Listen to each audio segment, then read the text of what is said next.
Local stories, local people. We're taking you inside Western Mass News. It's the Even Better Western Mass Podcast with Dave Madsen. Welcome to this week's edition of the Even Better Western Mass Podcast, wherever you are. I do hope you're doing well.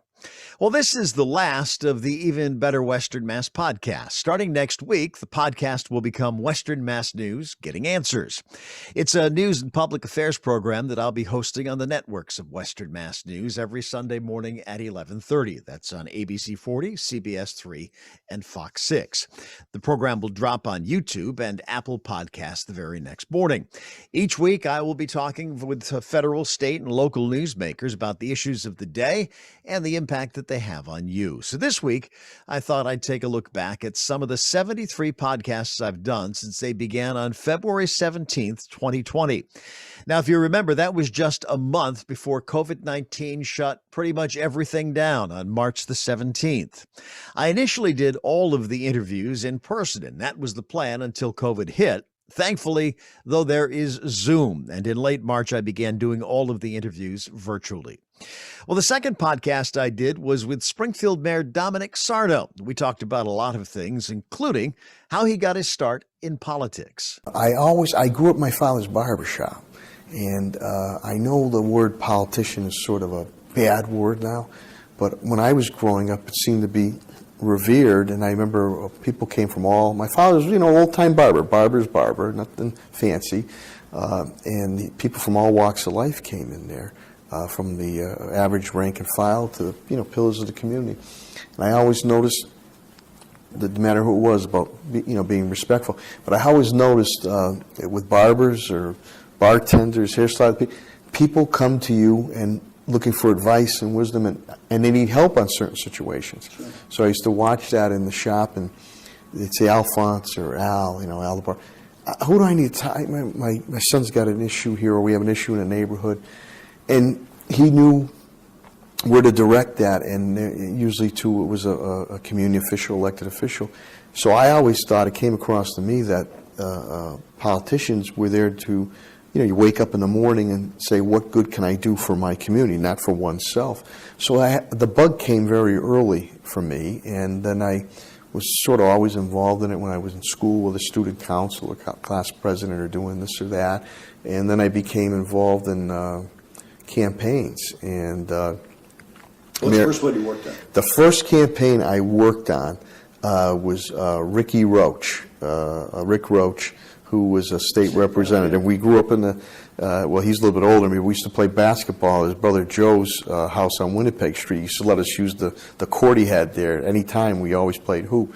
So that, I was very young then, but the really campaign and the person who gave me my biggest break, and I was with her, we had a bite to eat, Mary Hurley. Mm-hmm.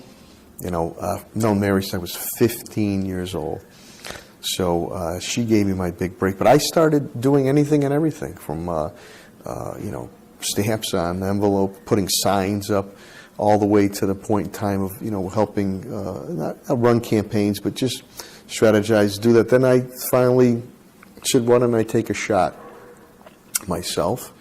And I remember running in 1997. And that was the at-large system, citywide, city council. It's always tough to break into. And we missed by several hundred votes, and we made a hell of a run. And I didn't become dejected at that time. You learn from adversity, you learn from loss. And I worked even harder, honed my message, knocked on tens of thousands of doors that I did then, and running for mayor, grassroots. And we nearly came back in 99 and nearly topped the ticket. And then we had a good run on the council, and then decided had a different vision for the city, and Charlie, Mayor Ryan, and I are friends, and we continue to work together, especially on libraries. I call him the godfather of the libraries. I kid around with him. I said, you cut a hell of a deal with Andrew Carnegie many years ago on it. But we worked very well. But I didn't decide. I had a different vision for the city. And well, Charlie Ryan was right for the time, wasn't he? I mean, after receivership. Well, we worked very closely together. You got to remember when the control board came in, and this is, the control board has been gone for well over 10 years. Everybody thought once they left, the city would... you'd fall off a cliff. We've done the exact opposite. But Mayor Ryan and I worked very closely. He was mayor at the time. I was city council president on the negotiations and working with the control board. There were some things that need to be done. There are other things that we didn't agree with, but we never aired our dirty laundry out in public. We worked behind the scenes and helped that. And then now you look at the city, and I'm proud to say, have the highest bond ratings in the city's history. You got to have your financial house in order, whether you're dealing with a city, whether you're dealing with a business, or whether you're dealing with pocketbook issues, running your own home. Sure. So having financial stability and strength allows me to do the sexy projects here in the city. So. Danny Eaton is the producing director and the founder of the Majestic Theater in West Springfield. As many of you know, Western Mass News has been the longtime media sponsor of all productions of the Majestic Theater. Danny told me about his passion for writing and for producing plays. As a kid, I always imagined myself as a storyteller. Mm-hmm. And to this day, I say, well, that's what I do. I tell stories, but except I tell them on the stage, mm-hmm. So I guess that was the sort of progression. When in my last days before I got discharged from the Marines, I was doing a lot of writing. Most of it was short stories, kind of like in the John O'Hara, Ernest Hemingway vein, that kind of thing. And I happened to write a short play. Don't know why it was a play. I have no idea why it was a play.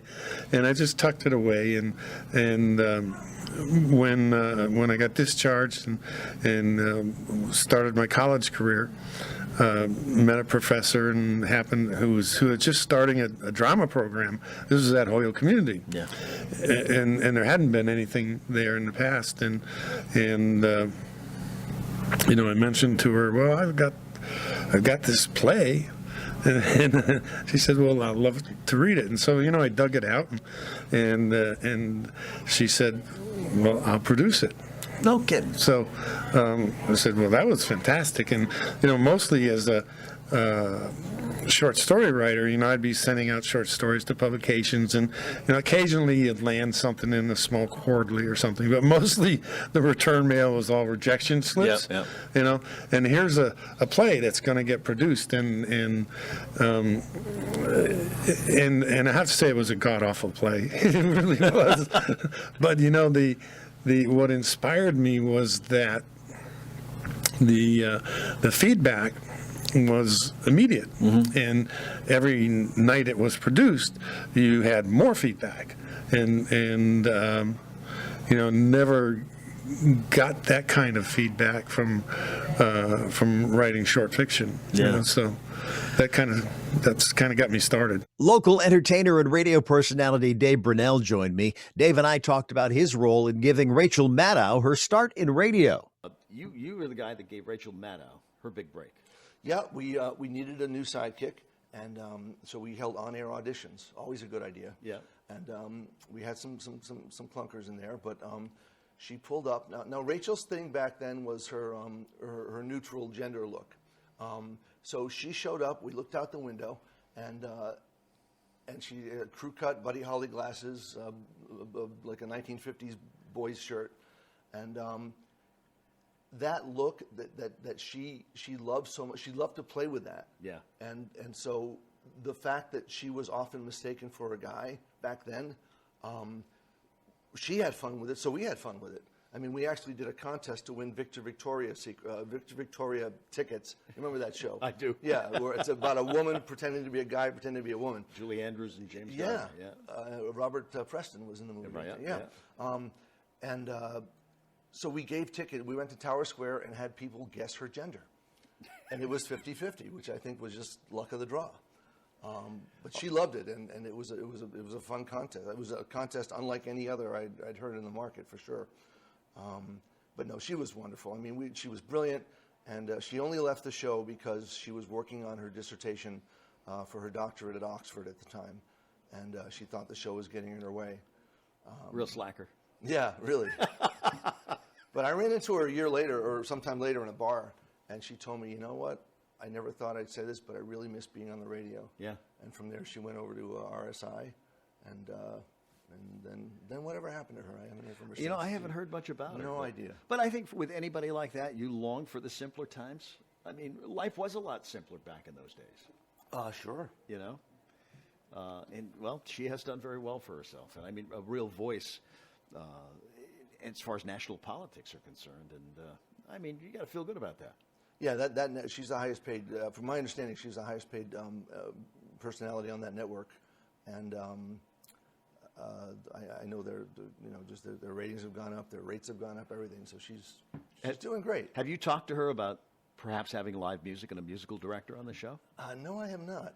I think. Do you know how to get a hold of her? I think. Well, you might know better than I do. That could add a new element to it. You know. I could. I always enjoy my conversations with local political and media consultant Paul Robbins. One of the things that Paul and I talked about in this conversation was his relationship with his dad, Carol Robbins, his dad's love of politics, and of course, the newspaper business. Did you get your love of politics from your dad?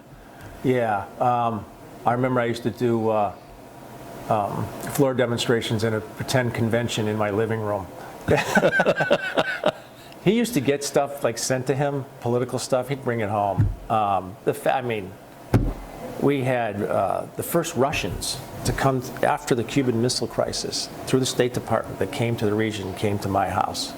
And I'll never forget that. I mean, we were afraid of them. And Sure. We took them to church at St. Michael's Cathedral on State Street. They had an interpreter. Ted Kennedy called the house. My dad's best friend was Joe Donahue for 30 years, was the administrative assistant to Ed Boland. Yeah. But I always used to say to him, because he thought it might tilt towards journalism, I said, no, I want to be in the action. You guys are reacting to you don't know what's actually going on. I want to know what's going on. So yeah, I think we're all, my son, not my daughters, working in Washington in the State Department. My son's in marketing. I'm sure they were influenced. They've said to me, I didn't realize I was like absorbing all that stuff back in the day. So, yeah, for sure. And that's that's nice to see. I mean, I was the same way with me. 'Cause my dad was in politics. He was a state rep. Was he? And his own party kind of turned on him. So that from that point on, with me, it was like, I want to watch it from the outside. The absolute reverse. Rather than being involved. Yeah. And so keep them accountable, right? Keep them, well, hopefully, yeah. But that's, you think with your dad in the time where the many years he was with the newspaper as a reporter, political reporter, and an editor. And he oversaw the merger of the Morning Republican and the Afternoon Daily News, when the newspapers were really, really viable and a force to be reckoned with. When you walked that, so I started working when I was 13 years old as a copy boy. Yeah. And you had the afternoon paper here on one side, in the morning over here, and the wire room was in the middle where I worked on Saturdays, and then I eventually became a cub reporter in the summers. They were teeming with people, and they were competitive. Yeah. Imagine getting out a newspaper in the afternoon on stuff you wrote in the morning, and it got to your house at 4:30 in the afternoon. Yeah. Incredible. I mean, people look at that and say, how is that possible? But yeah, and journalism, this as well as I, is really suffering right now. Yeah. It's about eyeballs. It's eye candy. It's affected the TV news business. It's affected certainly the print business. I saw I saw two great movies that got me thinking about journalism. One was Spotlight. Spotlight, yeah. And the other was The Post.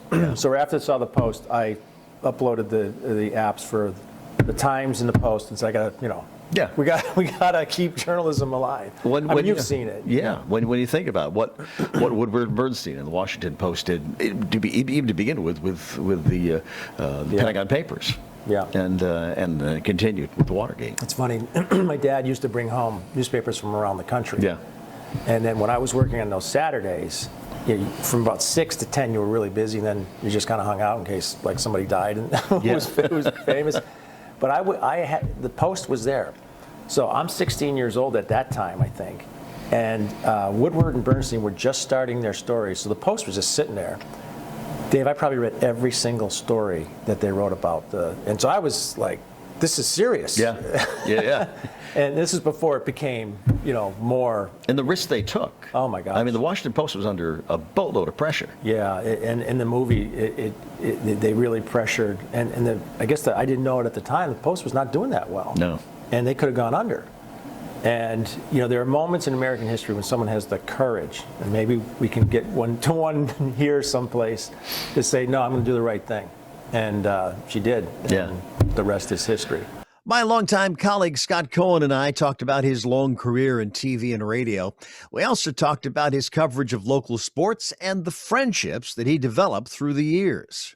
Really, local sports in smaller markets isn't an entity anymore. It's not. I mean, I think of the heyday at 40 for those years. I mean, we're doing Friday Football Fever, we're doing the Above the Rim, the basketball show, and everything else. The focus, yes, we still covered the Patriots and the Celtics and all that kind of stuff, but the shift focus to local sports, which for a long time was just the dynamic of local radio. Right. If you put, we were putting, the way I used to describe it was, we were putting people's kids on TV, and I would, you'd go out on.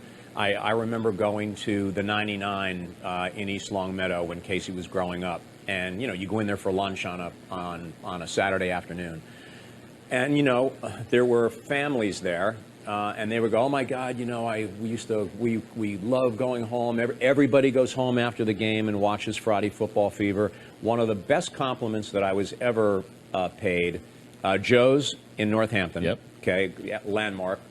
Everybody knows that is the gathering place for after games. After games. Yeah. And the Hampshire County referees, basketball, told me that after they were done, they would all go to Joe's for pizza and beer after the games, and they would look forward to watching Above the Rim on the TVs at Joe's. And when you're doing it, you don't really realize who's watching or why and how important it is to them, because you're just doing it. But when you hear the stories, that was one of the best compliments I ever got in my career. I know one of the things you insisted upon, and you were upset when we couldn't get to it, was to make sure that you covered every kid that scored their 1,000th point. Yeah, I remember, and I still do it on the radio. Yeah. I still make a point of doing it on the radio. But I think one year in particular, I think, we had like 15 kids. And whether we had to go to Mohawk High School or Palmer or anywhere in between, we made a point. The balloons, the mom and dad, the signs, it was great. That's what I miss. Yeah, and it is. I can remember, to me, to this day, it's one of the funnest stories I've ever heard. Because I was just up at Hampshire Regional the other day. That's where my kids went to high school. But Dominic Aielli, who's now in Boston. Yes. And on a Friday night, you sent Dominic up to Hampshire Regional to cover a basketball game. Right. And which there's no easy way to get to Hampshire Regional from Springfield. And Dominic would come in every weekend from Boston. So this was like sending him to Siberia. Kind of, sort of. Where am I going tonight? You're going to West Hampton. He's like, where's that? I go, just don't worry about it. Here are the directions. And, there was no Google Maps. Nothing. They were handwritten directions that I got from, the AD many years ago, and they were in the drawer, and we sent them to West Hampton. Now, if memory serves me correct, it started to snow a little bit, and he wound up going off the road. Just crazy. He came back and he said, "Don't ever send me there again." Yeah, we had that's covering the high school stuff and those 1,000 points and everything else it's the one big thing that I miss about doing this job, and I still get to do it on the radio. So I make a point about it. I do a high school sports report every morning, and we're coming into the playoffs, and kids are scoring. Seniors are scoring their 1,000 points. So. Yeah. Still get to do it. When you think back on covering local sports stories, and I may put you on the spot here, is there one that sticks out to you more than any of the others? Well, it was fun, covering Travis Best and Rebecca Lobo. That was fun. That's when we realize how old we are now, because they're, I think, in their late 40s or 50s. Well, you want to know? I can tell you how old I am. Kendrick Perkins, who is now retired and like an analyst on television. I covered his father, Kenneth Perkins, when his father was in college. And now Kendrick Perkins is through his NBA career, and and on television. But back to your question about the most favorite thing, I enjoyed my relationships with people like Vi Goodenow and Sherry Webb, and Donna Woodcock and Frank Tudrin and Dan McLaughlin and Bob Listowski. I mean, Howie Burns, you name them. Yeah, you name them. It just goes on and on. So it's there's not like one specific event, but it was really just the relationships that I, in many ways, still have. I also had the pleasure of talking with longtime Springfield Republican reporter and columnist Tommy Shea. Our conversation went so long, I devoted 2 podcasts to Tommy. In this clip, we talk about a major career move that he made. You left the Republican in 2012 to take a job with the National in Abu Dhabi. Now, at that point in time in your life, that was quite a move. Oh, yeah. It was one of those things where a former student of mine, Ian Ramboletti from Holyoke, was in Abu Dhabi, and he asked, he said, "Would you ever consider going?" And I said, "Yeah, I'd never been to that part of the world. I've been very lucky. I've traveled a lot." And it was the last English language newspaper probably founded in the world. And and you name the continent, there was somebody working there. Like there was a person who used to work for the BBC that sat like over here, fellow who used to work for the Washington Post sat to my right, woman who worked for what's the like the NPR in Canada, CBC, is that what it's called? CBC, I think it is, Canadian Broadcasting. Yeah. There was a fellow from India that worked on the desk, and it was it was something. And the paper, the folks who started the paper, it was a gorgeous publication, gorgeous. But I wasn't sure who exactly read it. That it seemed more tilted toward people who would come to Abu Dhabi as tourists. And in Abu Dhabi, it was always kind of baseball season in the sense of the weather. And I think you are a golfer, and it was like a golfer's heaven. And the people, the sheikhs that run the country were already thinking that what they wanted was like an adult playground, golf, tennis all year round, that they thought that, only because like one of my co-workers, said, "Well, I'm going to go to Moscow for, like a vacation." And, I said, "Wow, that's a long flight." And he goes, "No, it's only like 6 hours or something." You know what I mean? That when you're in a place but it was a very British, like kind of centric newspaper. Like there'd be fellows there talking about covering the Falklands War. Mm-hmm. And, it was really, it was very cool. And the only thing, I could get everything I wanted, except like maybe 2 or 3 weeks in, except for like Skippy peanut butter. And then I got Skippy peanut butter, and it was different, but it was great, What a great experience. It was. And my baseball story is there was a man there who had come from Scotland, and he decided he had to learn, he wanted to pick up a new sport. And I think 2012 was the year of Bobby Valentine managing the Red Sox. Yes. And this fellow's name is Liam Carney, and he decided he was going to follow the Red Sox. And he bought the baseball package. And there was a supermarket there. And this is 14 hours on a plane away from America. And there was Sports Illustrated with Bobby Valentine on the cover. And I remember I bought the Sports Illustrated like to give him. And he's since moved to New York, and he's still a gigantic Red Sox fan. I also checked in with my longtime colleague here at Western Mass News, Ray Hershel. Ray and I talked about his long career covering the news in Western Mass and his friendship with actor Henry Winkler. Henry's a great guy. We go back a long way to Emerson College when we were both in the same fraternity there, same graduating class, the Alpha Pi Theta fraternity. Henry was a theater arts major. I was in broadcasting and English at the time. So we weren't in a lot of classes together. He was in the theater arts side, but we were in the same frat, so we had an opportunity. And it was a small school, a small fraternity, so you got to know all your fraternity brothers pretty well. But he's always remained a pretty good friend, although I don't see him a lot. He lives in California, of course, in Los Angeles, and we're out here on the East Coast. But he's always been in contact at various points, when we've called him up to do things and this sort of thing. So the latest episode occurred because ABC, as you know, was running a special Gary Marshall Happy Days show, a big network show. And Gary Marshall, of course, was the creator of, he was a genius, by the way. Mm-hmm. Gary Marshall was unbelievable. But he was the creator of Happy Days and some great shows like Mork and Mindy, Laverne and Shirley. And I didn't know this, but he directed the movie Pretty Woman with Julia Roberts and Richard Gere. So he was talented. He was a director, producer, but he was very good to Henry as well. And he really was responsible for Henry getting the role of the Fonz in Happy Days. So anyway, ABC was running the special, and our friends at Western Mass News called me up. Hugh Zeitlin actually remembered that Henry and I were college roommates.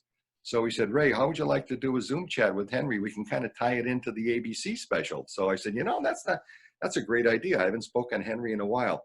So I said, I don't have a contact for him anymore. I know we've tried to get him in the past through his publicist and agent. So Hugh did a lot of background, a lot of legwork, finally got a hold of Henry's people.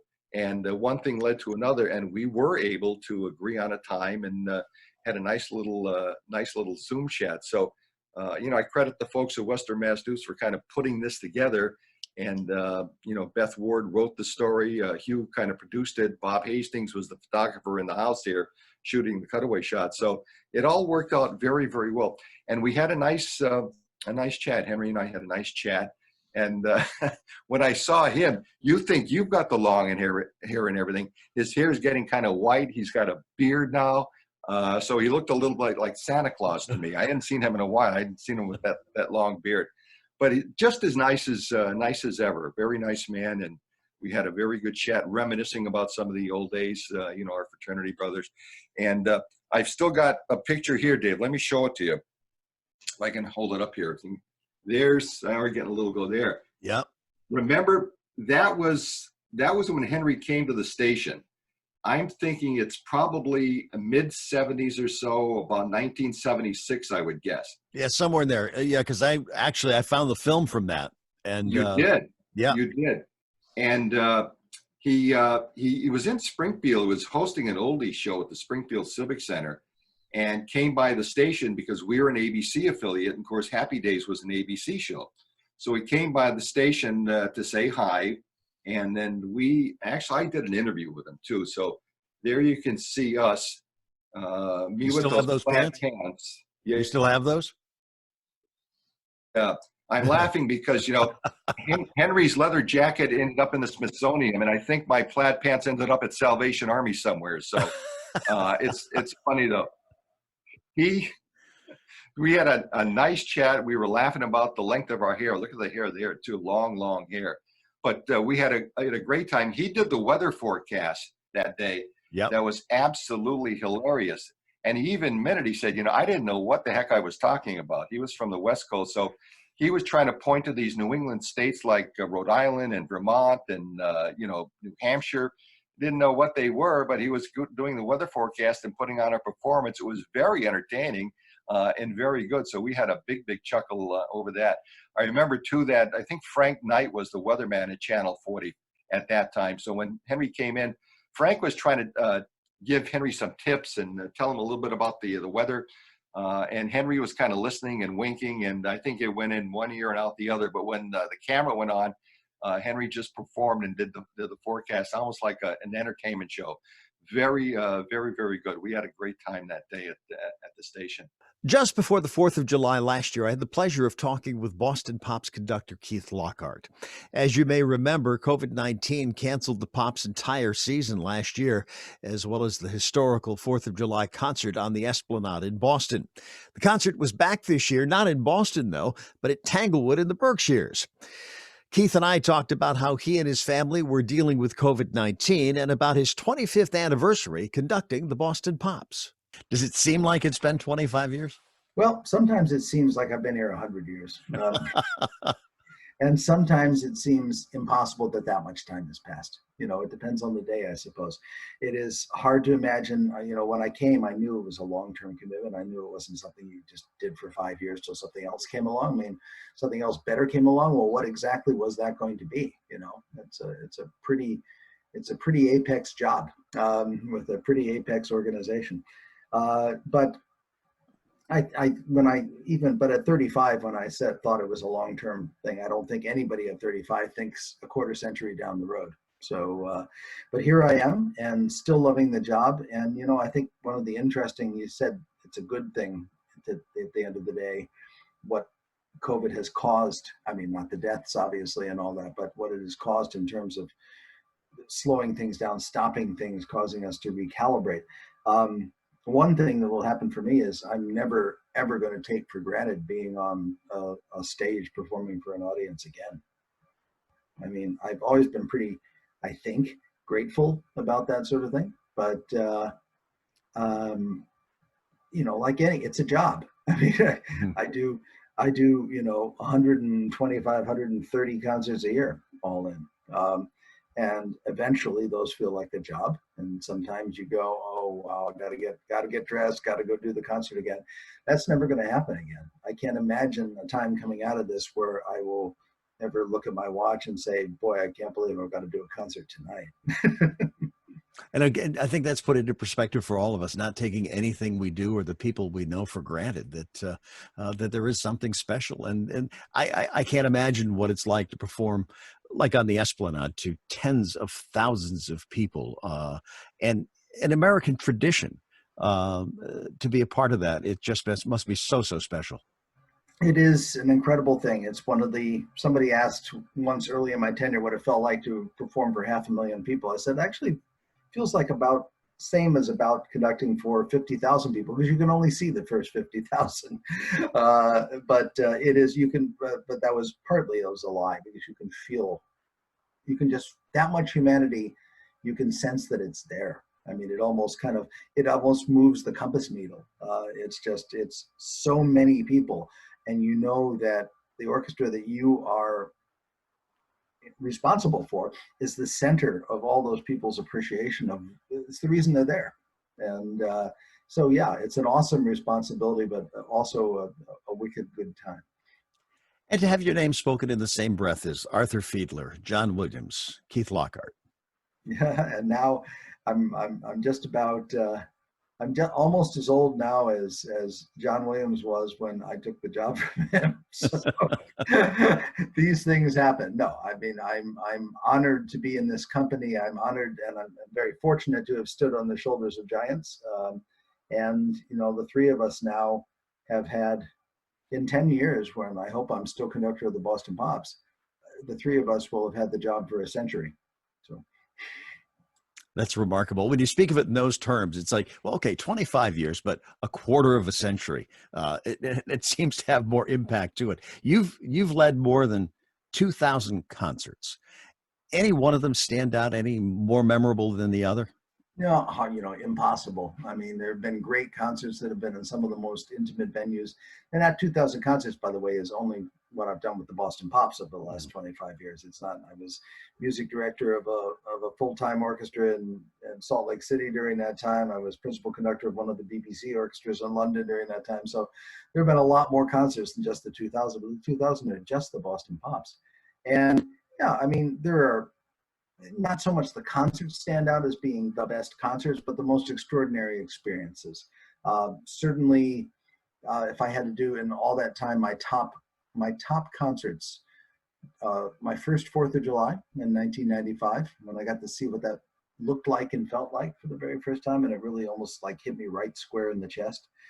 taking the orchestra, taking the Boston Pops to the Super Bowl in 2002, first Super Bowl after 9/11, and a time when, you know, in some ways similar to now, there was a lot of healing necessary.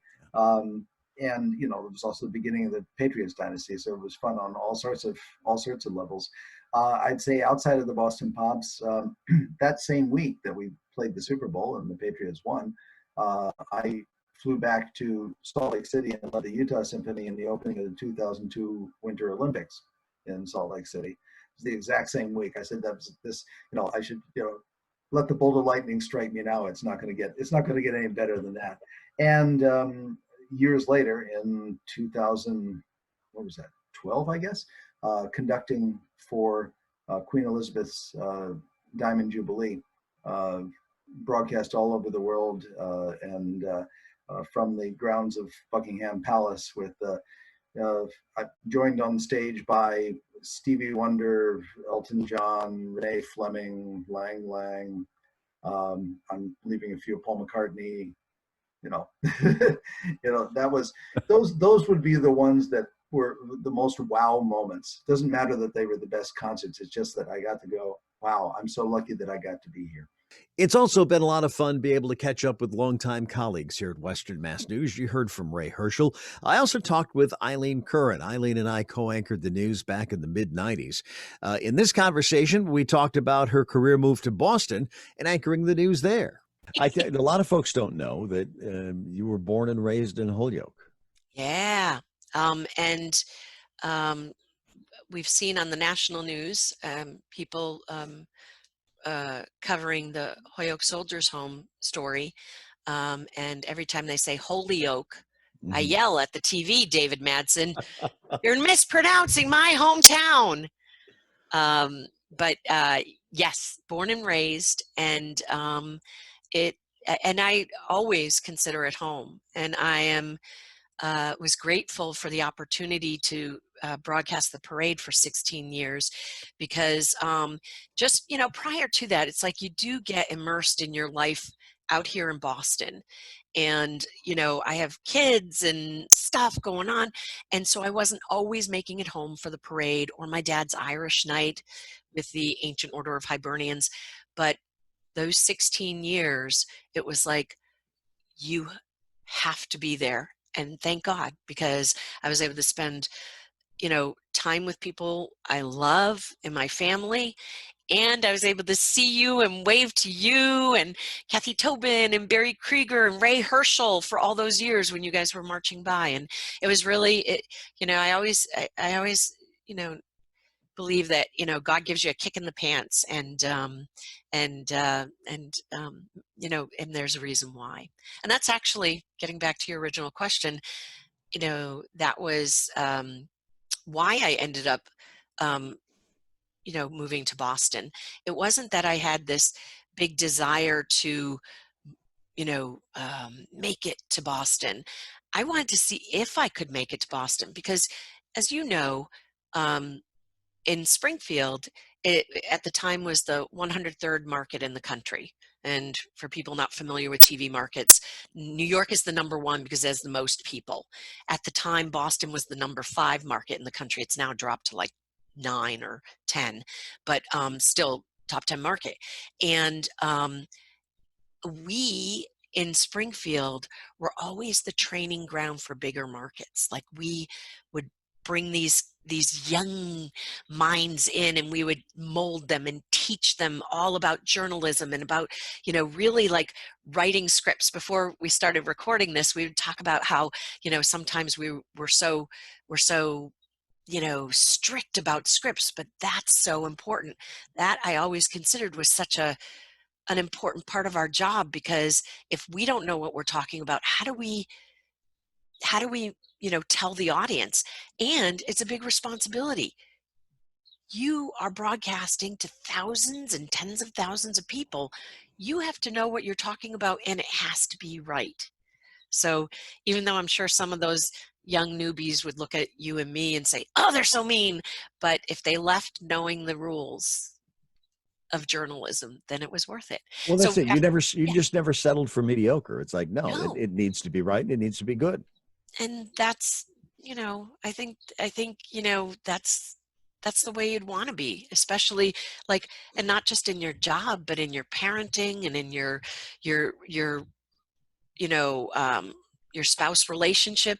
Yeah, you don't want it to be mediocre. You want it to be the best it can be. But literally, it was on a lark that I applied to Fox 25. They were starting a new newscast, the 10 o'clock news, and I just said, so many of the people that I work with are applying there, and so many of the people that I have worked with are applying there. I said, let me just see if I could get an interview.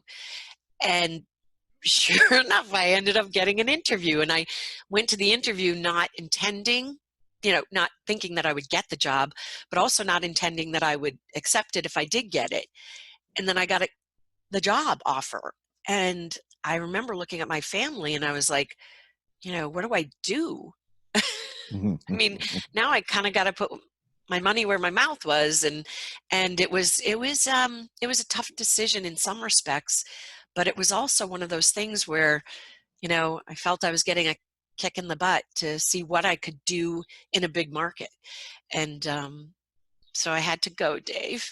And I still have the card that you wrote to me, and I cry every time I read it, but it was lovely. And it really, I know that in so many ways we were just hitting our stride and growing as a team and as a newscast and as a news organization. But, you end up where you're meant to be. At the start of this new year, I had a chance to talk with longtime Western Mass radio personality Dennis Lee. Dennis and I have known each other for well over 50 years now. He and I talked about a lot of things, including how he got his start in radio. What was your first radio job? It was in a place called Berlin, New Hampshire, which is not the end of the world, Dave, but you can see it from there. Right? I mean, it was an hour from the Canadian border. And that was my first radio job. Then I worked up in New Hampshire at a couple stations. And I came to Springfield in 1968 on June 5th. It was the day that Robert Kennedy was shot. That's how I remember it. But so you started about around the same time at HYN as Ray did, because Ray started almost right out of Emerson. Yeah, he started first, and then I came.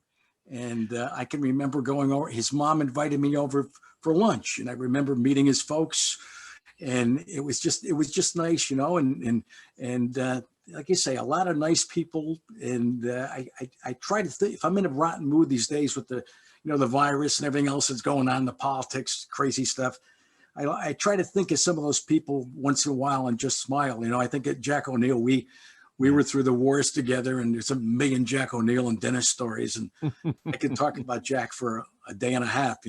There was nobody like Jack. No, Jack was a special guy, and he's kind enough to ask me to do a couple of charity telethons with him.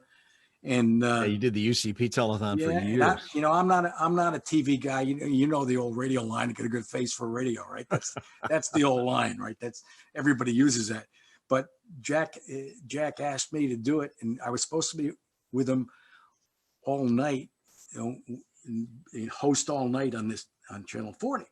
And then in the morning, the producer from New York, who was sent to the station to help out, said, "You guys are really good together.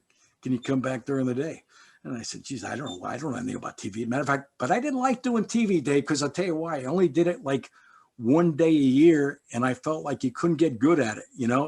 I mean, there's no way you. Hell, Dennis, I did it for 40 years, and I'm still working on it. Well, that's sort of. Well, I point well taken, but you had a better chance of looking good most days than I did one day a year. So I found that a little frustrating, but it was fun working with Ray.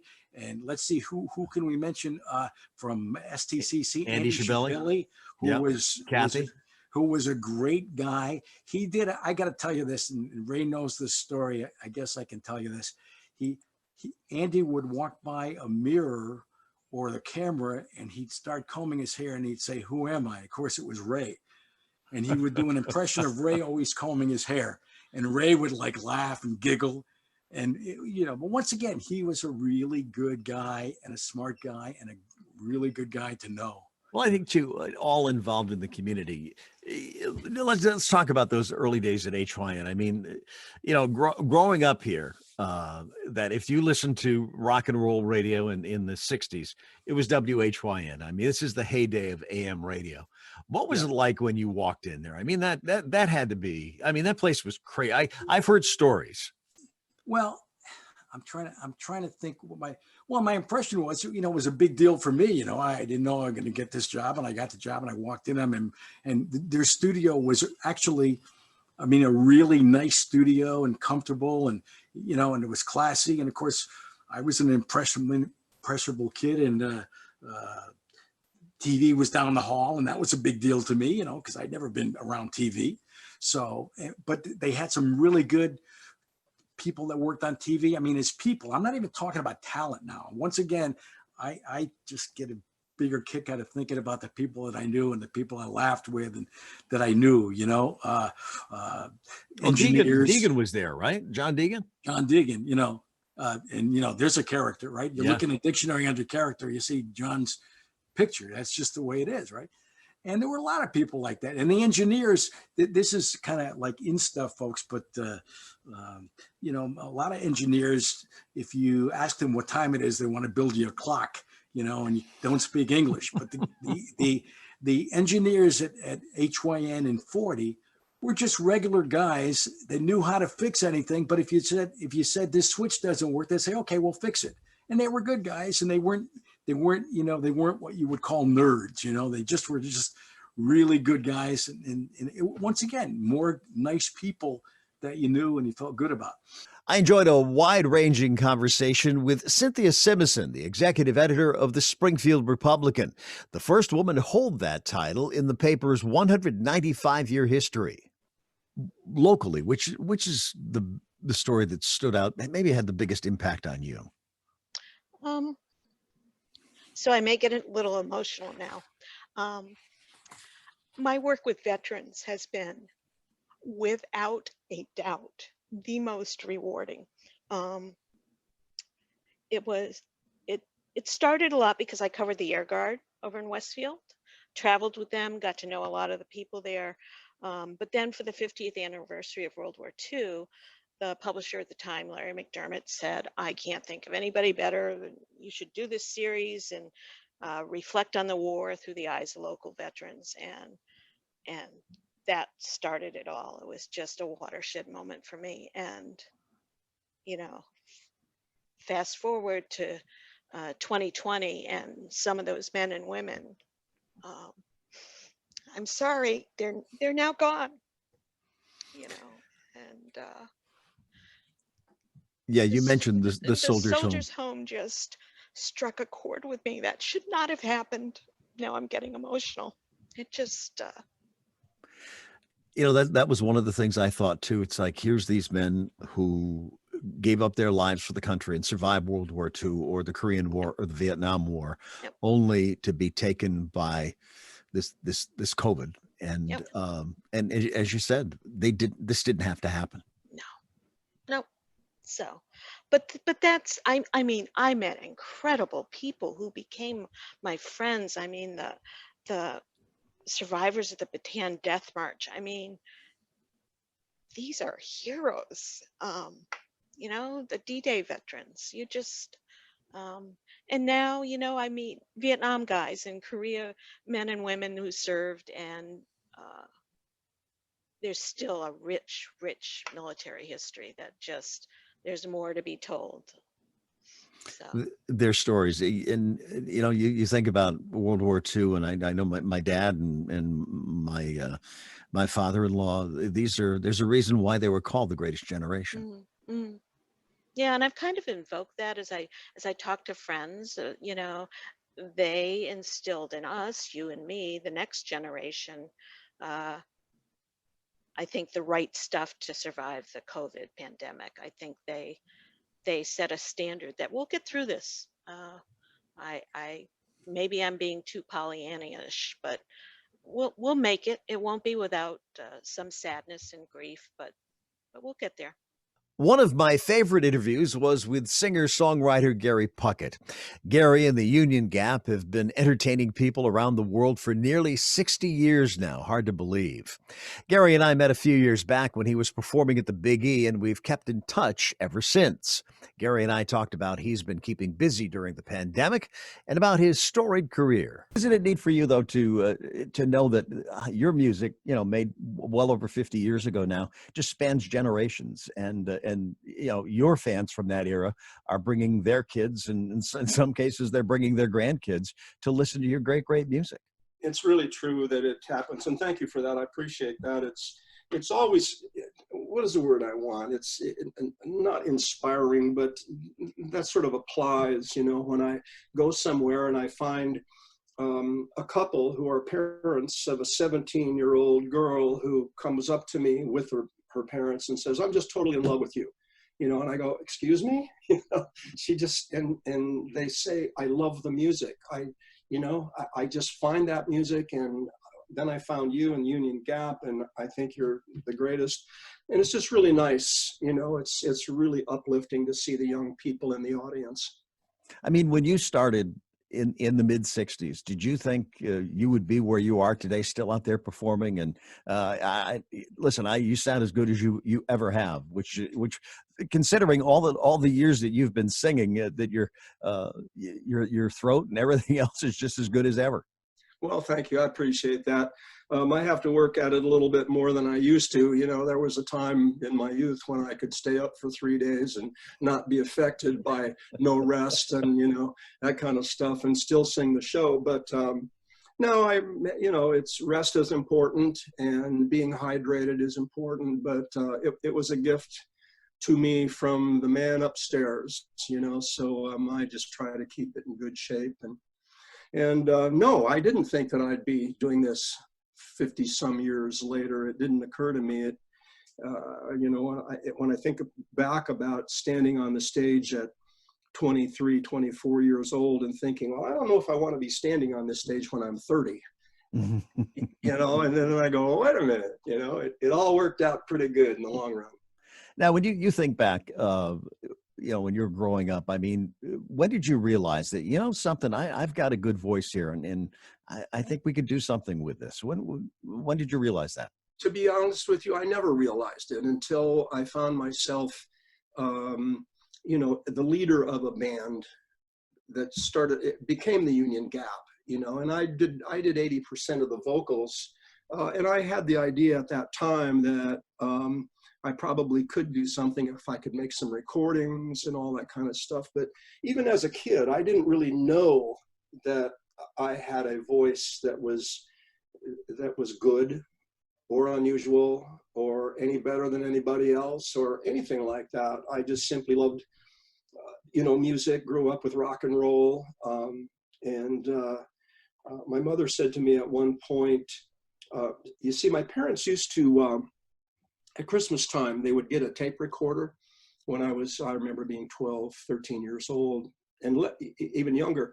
And we would, as a family, record messages and sing songs to my grandparents. And then my dad would take the tape recorder back. It would be put on these little tiny yellow records and send it to them. And so I had sung Rudolph the Red-Nosed Reindeer in a little soprano voice. And my mother said to me one time, I just thought it was normal that all little 8-year-old boys could sing like you sang, and so it never occurred to me that it was any different or any better or anything.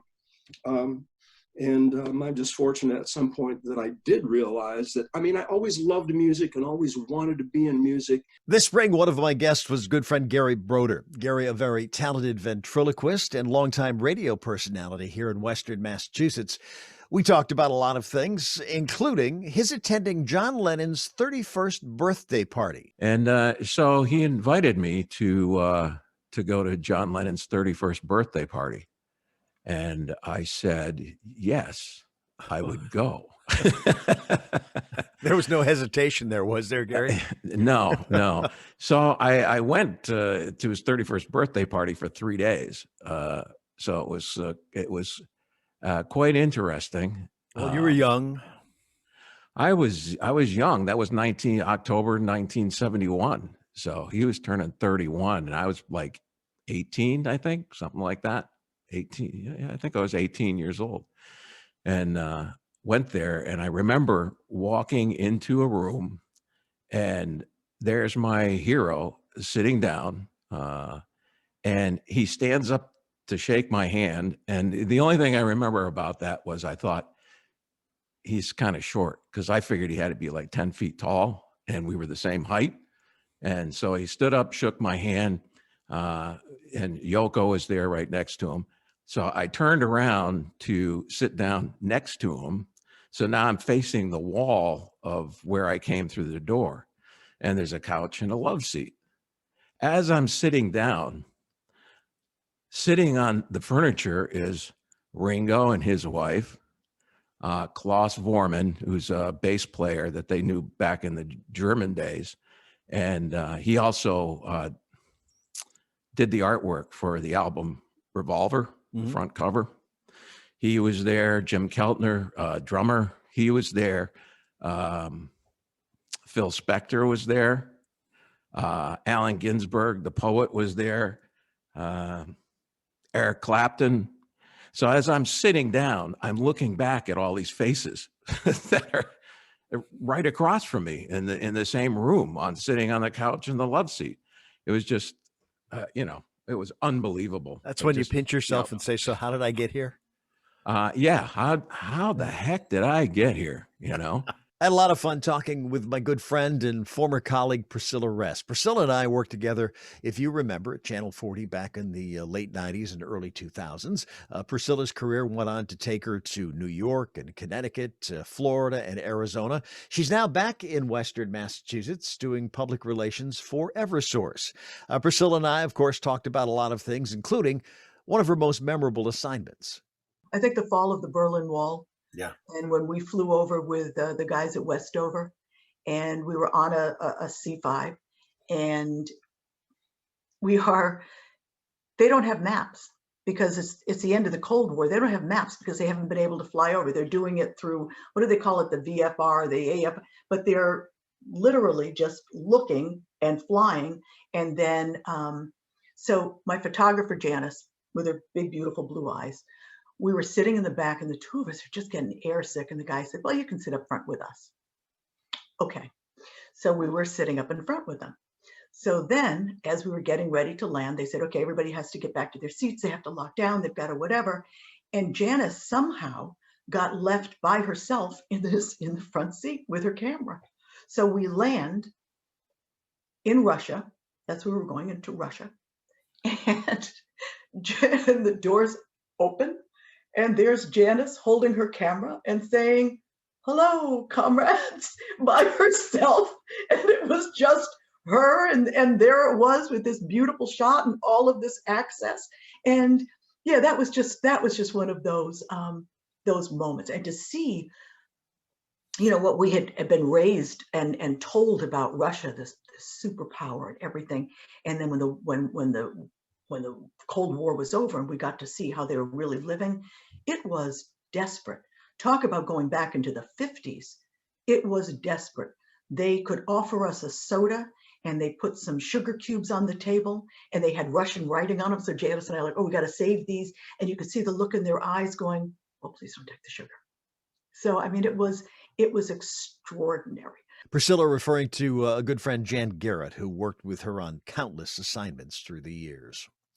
Monte Belmonte is one of the area's most popular radio personalities. He's hosted the morning show on the river, WRSI, for many years now. Monte has raised millions of dollars for local charities through the years. We talked about how Monte's March, his annual fundraiser for the Food Bank of Western Massachusetts, got started. We were doing a very traditional radio food drive for the food bank, outside of a shopping center. Put a can in the shopping cart and we'll get it to the food bank. Food bank said, you know what we actually can do more with is money, because we have all these relationships. We can buy more food than you could ever figure out how to donate. Would you ever consider doing a fundraiser for us? And we really like the way that you do the Cancer Connection thing, because that's become really successful. And I said, okay, so let's come up with another ridiculous publicity stunt. And we had a brainstorming session. They said, what if you took a shopping cart and pushed it door to door in downtown Northampton and asked, different business owners for donations for the food bank? And I said, what if I took a shopping cart and pushed it from Northampton to Greenfield? And it was like a light bulb went off, and that was the beginnings of the March for the Food Bank. That's remarkable. I mean, through the years, it has grown. The involvement in it, Congressman McGovern has gotten very involved. So many different people. How much money have you raised? I think in total, we're close to $2 million over the course of, this was the 11th March for the Food Bank. Let me check. I think 11th. Yeah. I don't remember actually at this point. And how about with the Cancer Connection, your camp out? That one I can't. I think that one is closer to like $200,000 or $300,000. Yeah, somewhere between $200,000 and $300,000. Yeah. Well, you do give yourself some time in between those things, which is really good. I basically try to do 2 a year and like space them out so that there are several. We don't want to sound like public radio where we're always asking people to send money. We very specifically pick those times. But yeah, both of those events have been remarkably successful beyond my wildest expectations. When we did the March for the Food Bank in November, we had to limit the number of people that could come on the march because of COVID. And we didn't know what to expect, but we knew the need was much, much greater than it had been the previous year. And, we had raised over $300,000 in 2019. So we were trying to achieve close to that again. And again, this is an event that started out with, we're going to try to raise $5,000. We ended up raising over $600,000 in this last one. And I have absolutely no idea still how this happened. I basically been emotionally blocking out how that might have happened. And I'll have a debriefing session with Andrew Morehouse from the food bank someday when when we're a little bit less busy. But yeah, it was unbelievable. Congressman Richard Neal has been a guest on the Even Better Western Mass podcast twice. The last time he and I talked was in the spring, where he told me where he was and what he was doing when the U.S. Capitol was attacked on January 6th of this year. I was on a Zoom call with the Secretary of State for Northern Ireland, Brandon Lewis. We were conversing about the outcome, the final determination of Brexit. We had previously discussed my insistence that there be no return of a hard border between the Republic of Ireland and the North of Ireland. About 20 minutes into the conversation, Brandon Lewis and I were exchanging pleasantries because I was very happy about the outcome that made sure the border was not restored. I then said, we're noticing a little bit more tumultuous behavior here. And 2 staffers behind the screen started to signal to me that I needed to cut off the interview. Earlier that day, I had looked out the windows of this office and I didn't see much of a crowd. Well, I can tell you by 2 o'clock, there was a crowd. And you could see them going through the doors of the Capitol. They came up through the east entrance on the House of Representatives side of the Capitol. They broke the windows of the office that I'm in. And they were chanting outside every epithet that you could think, pounding on the doors. The doors were bowing as they pushed and shoved. And after about 40 minutes of mayhem, they moved on. The police escorted us through this very cavernous stairway over to room 1100, which is also a Ways and Means room in the Longworth building. So was I fearful for my life? I had the confidence in the Capitol Police, but were there a few difficult moments? There sure were. And perhaps the most telling was when the Deputy Sergeant at Arms said, I would like you all to write down your names and your addresses as to where you're from on this piece of paper, in case this goes awry. She carefully took it, folded it, and put it in her pocket. My thanks to everyone who has taken time to guest on the Even Better Western Mass podcast. And I especially want to thank those of you who've either watched or listen to this podcast. It's been a lot of fun doing these each and every week. And I love the fact that really there's never any limitation on how long my interviews with my friends and newsmakers can run. Again, I want to remind you that I'll be shifting my focus now to the new program, Western Mass News Getting Answers. Again, a news and public affairs program that I'll be hosting on the networks of Western Mass News every Sunday morning at 11:30. But the program itself will drop on YouTube and Apple Podcasts the next morning, again, replacing the Even Better Western Mass podcast. So that's it. I'm Dave Mattson. Thanks for watching or listening. Stay safe, stay well, and if you can, join me next week for Western Mass News Getting Answers.